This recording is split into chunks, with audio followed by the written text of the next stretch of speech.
जब नई नई शादी होगी तो धर्म पत्नी जी ने एक ही बात कही होगी,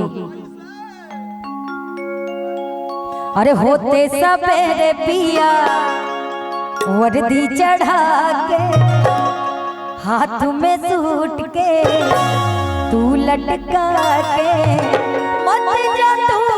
बहरवा वाला अवन ओढ़ा दी अचरवा वाला अवन ओढ़ा दी अचरवा वाला अवन ओढ़ा दी अचरवा वाला अवन ओढ़ा दी अचरवा वाला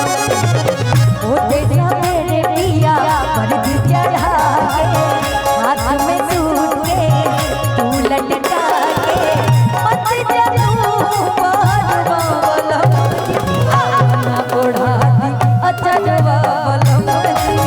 अवन ओढ़ा दी अचरवा वाला अवन ओढ़ा दी अचरवा वाला अवन ओढ़ा दी अचरवा वाला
ओढ़ा दी अचरवा वाला अवन ओढ़ा दी अचरवा वाला अवन ओढ़ा दी अचरवा वाला अवन ओढ़ा दी अचरवा वाला।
और अपना